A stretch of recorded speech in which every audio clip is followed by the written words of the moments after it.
There's just a lot of little nuances here, and I'm just going to tell you, I'm going to delve into some of the nuances, but it's not as bad as you think it is, or you might think it is, or you hear it is, or the media tells you it is. The media mostly likes to fan fear.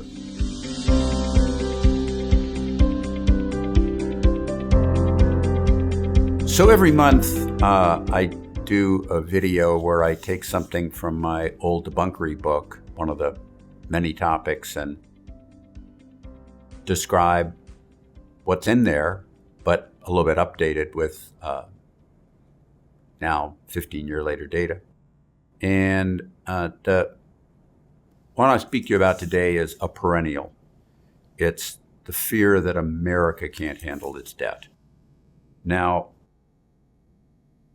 let me just say, before I go further, America can handle its debt. Will it always be able to? I don't know about that. Always is way out there. But when we say this, we're really talking about three basic forms of debt: consumer debt, corporate debt, and, of course, government debt. It seems like most of the time, government debt's the one people worry about the most. Now, I'm just going to say to you, and I'm not going to belabor it a lot, that consumer debt is overall, it's not better than it was a year ago, but it's not much worse. And it's better than it was 10, 20, 30, 40 years ago. As government debt has risen and become a more verbal topic, consumers appear to have internalized that to themselves. And while consumer debt in absolute dollars has gone up, assets for consumers have gone up faster. And so the balance sheet of consumers is actually better. And in that, of course, and this is also true for corporations, in that, of course, there's always individual ones where that's not true. There's always individuals in corporations that end up individually doing stupid stuff of almost every type. But overall, for corporate and for consumer, this is better than it used to be. With government, it's a little surprising in the way it is. The gross debt that people talk about, the $30 trillion number, $30 plus trillion number, is such a big number that humans just really can't calibrate it in their brain very easily. You just need some kind of an extraordinary brain to calibrate $30 trillion. But there's just a lot of little nuances here. And I'm just going to tell you, I'm going to delve into some of the nuances, but it's not as bad as you think it is, or you might think it is, or you hear it is, or the media tells you it is. The media mostly likes to fan fear. And I think you know that. But the fact is, the 30 plus trillion number is not a crucial number. Why? Because it's always true that the biggest owner of government, U.S. government debt, is the U.S. government itself in various forms, used as sort of a savings account. I'm not going to get into the subsets of that. The biggest single one is the Federal Reserve System. But the feature is it's kind of paying interest from one pocket into another pocket. The net amount of debt when you get past that is about 25 trillion. It's still a big number, still scary, but media likes to use the bigger one because it's scarier still. The reality of that is that number by itself doesn't make much difference. It makes a little more sense to compare that to the size of our economy, GDP, US GDP, which is about the same amount. It's about a 1-to-1 ratio. But even that isn't what's really important. What's really important is service costs on the debt compared to A or B. Service costs on the debt compared to GDP, which is our annual income. How much do we have to pay on the debt compared to how much income do we have? Or service payments on the debt compared to government tax revenue. What does the government have to pay? During the recent so-called debt crisis, people kept talking stupidly about the U.S. government defaulting, which couldn't possibly happen truly if you understand what a default is. And I actually did videos on it at the time. The reality is defaulting means the government can't pay its interest or repay principal on the debt. What I think a lot of people meant was maybe if they don't get a congressional budget passed, then the government may not have all the money that it wants to spend on all the things it wants to spend it on, so it might have to shut down some things, called a government shutdown. And oh, by the way, we've had those many times before, and whenever we have a government shutdown, the government doesn't shut down. It just prioritizes and says these are the most important things that we can afford to keep spending on, and these are the ones we can't, so we stop doing those. It never makes it that simple and easy to understand, but that's what happens. The fact is, and this is the point that I'm wanting to get you to, interest payments on the government debt on a monthly and annual basis are less than 10% of tax revenue. Tax revenue to the government, as it stands, is over 10 times the interest payments on the debt. Therefore, they couldn't possibly default on the debt. That's their first obligation to pay no matter what.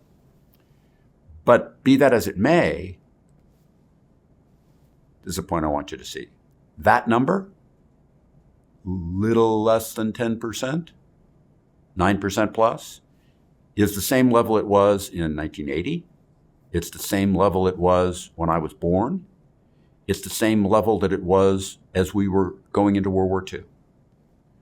People don't get that because they don't get the notion that a part of it is the interest rate, part of it is the amount of debt, and part of it is what's going on with the rest of the economy that provides the revenue that the government gets from taxing overall. If you actually think of that through another way, and I'm just going to make this overly simple for you, overly simple. Think through normal income tax rates and apply that to income in a broad sense, GDP, which isn't perfect, but it's a simple analogy. And that 9+% number comes down to 3%, which is also almost where it was exactly around 1980. It's almost exactly where it was actually around 1960, and also at about the time of my birth. What I'm wanting you to see is that while the debt number is big and scary, therefore, the reality of the government's ability to finance this is not so much. I want you to remember that most of the time in most of your life, unless you're young, normal interest rates and inflation, would hover around numbers that are actually higher than the numbers that we have today. Now I'm going to make one more point. I know I'm talking too long here, but I'm going to make one more point, and that's about inflation. Categorically, when inflation goes up, lenders demand a higher interest rate to lend or they won't do it. I should correct that to say it's when lenders expect inflation to stay high in the future because they're lending in the future. So what does that mean? Well, when we think about inflation, we all know that we had a lot of inflation fear over the last year, and long rates on government bonds and other long-term debt instruments went up. That peaked in October of last year, and they've been down since then, although not hugely. And the reality of inflation is interesting at this point in time because I think everybody knows the official inflation rate has been falling. Prices are markedly higher than they were a year and 2 years ago. But the official inflation rate, applying year over year at this moment in time, has been falling in recent months quite steadily, and yet is now interestingly lower than people think it is if you think about it correctly.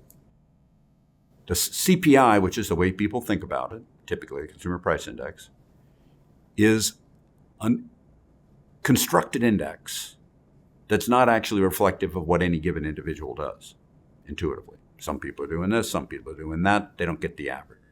They get the difference of what they do and the prices of the things that they buy from the average, from those of the average. But what I want you to see is that if you take that CPI, there's a component in there that has nothing to do with a cash transaction. It's what's called imputed rent. It's the analysis that the government does of what homeowners would have to pay in rent if they had to rent their house, which they don't have to do because they own their house.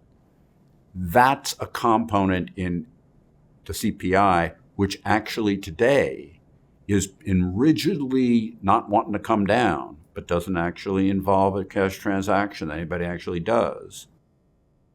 And if you take it out, the actual CPI then that remains of all the other components is actually only at a 2% year-over-year increase. The parts that actually move fast have been moving fast. And it's not over with yet. We're not to a 0% inflation rate. And we won't be for a while because that imputed rent part on homeowners' so-called rent payments is going to be rigidly sticky for a while, I believe. But the cash inflation rate has already come down hugely, not reversing the higher prices from before, but we're not seeing the year-over-year increases moving forward that we saw. As that fully realizes on people, long rates will continue to become more benign. Government debt will continue to become fully affordable at the levels that we're at. And overall, we'll get to a point where the Federal Reserve will cut short-term interest rates, and those rates will come down on government debt. I'm telling you, if we're now at the levels that we've handled nicely many times before, we will continue to be over the next year and 2 years. Long term, I don't know. Long term's a long way away. Markets today won't price 3, 4, 5 years from now. Maybe 3, 4, 5 years from now, there's all kinds of problems. But in time periods that markets will price now, everything's not so bad. Thank you very much for listening to me. I very much hope you enjoyed this video as part of my series on debunking common market myths. To watch more videos like this, click the link on the screen and make sure to subscribe to Fisher Investments' YouTube channel. Thanks so much for listening to me.